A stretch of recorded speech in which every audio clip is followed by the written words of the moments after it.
چھوٹی سی بات کریں، اور آج کی چھوٹی سی بات جو ہے وہ یہ ہے کہ ہم اپنے اندر کے شیطان کو کیسے قابو کر سکتے ہیں. اور یہ چیز ہمیں حج میں رمی جب کرتے ہیں تو تب ہم سیکھتے ہیں.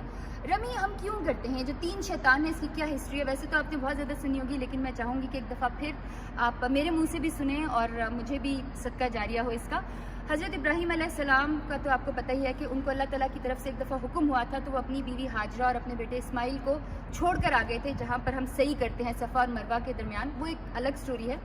لیکن اس کے بعد 8 سال بعد جب حضرت ابراہیم علیہ السلام کو حضرت اسماعیل علیہ السلام اور بی بی ہاجرہ واپس ملی تو اللہ تعالیٰ کی طرف سے حکم ہوا کہ اپنے بیٹے کو قربان کر دو. مجھے بتائیں کہ کون سا ایسا انسان ہے جو اپنے بیٹے کو اللہ کی راہ میں قربان کرنے کے لیے چل پڑے گا؟ بٹ حضرت ابراہیم علیہ السلام نے اپنی بیوی کو حکم دیا کہ اس کو اچھی طرح سے تیار کراؤ، میں نے اس کو لے کے جانا. انہوں نے پوچھا کہاں لے کے جانا ہے؟ حضرت ابراہیم علیہ السلام نے کہا میں نے اس کو اپنے دوست سے ملانا ہے. تو جب وہ لے کر نکلے اپنے بیٹے کو تو انہوں نے راستے میں اپنے بیٹے کو بتا دیا. اس نے کہا کوئی بات نہیں ابو، جو آپ یا ابا جان جیسے آپ کہیں گے میں آپ کے ساتھ ہوں.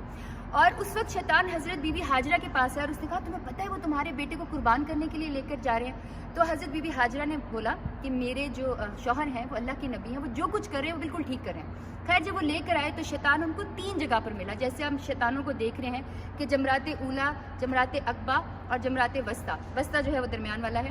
اور اس وقت جب حضرت ابراہیم علیہ السلام جا رہے تھے تو سب سے پہلے جمرات اولا کے اوپر شیطان ملا اور حضرت ابراہیم علیہ السلام کو بولا کہ تم اپنے بیٹے کو قربان کرنے جا رہے ہو.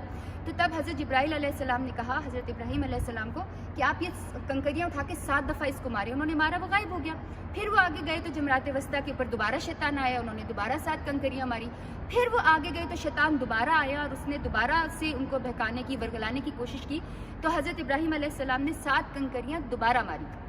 اس کے بعد خیر وہ شیطان چلا گیا اور حضرت ابراہیم علیہ السلام جو ہے انہوں نے جب اپنے بیٹے کی قربانی کرنے کی کوشش کی تو اللہ تعالیٰ نے اس کی جگہ پر آپ کو بھی بتایا کہ دمبا بھیج دیا. تو یہ وہ سٹوری ہے جس سے ہمیں یہ سیکھنا پڑتا ہے کہ جب اللہ تعالیٰ نے کوئی بات کہہ دی تو کہہ دی، اس کے ifs اینڈ بٹس ہمیں نہیں دیکھنے چاہیے. اور جو شیطان جو ہے، شیطان ہمیں ورگلاتا ہے. یہ میری پہلی ویڈیو میں بھی تھا کہ شیطان ورگلاتا ہے. کرتے ہم خود ہیں، میں کرتی ہوں، رابی کرتی ہے، آپ کرتے ہیں، ہمارے جاننے والے کرتے ہیں. ہم جو کہتے ہیں نا کہ ہم نے بچوں کا، میں نے بہت دفعہ دیکھا کہ بچوں کے ساتھ جب کوئی غلط کرتے ہیں میرے پر شیطان آ گیا تھا. شیطان آتا نہیں ہے، شیطان صرف ورگلاتا ہے. اور یہ چیز ہمیں یہاں پر آ کے پتہ چلی. لہٰذا شیطان جب آپ کو بھی ورگلائے تو آپ نے جو 7 کنکریاں مارنی، اب کنکریاں یہ نہیں کرنی، آپ 7 دفعہ استغفار پڑھ لیں، استغفر اللہ کر لیں. یقین کریں کہ شیطان بھاگ جائے گا. جزاک اللہ.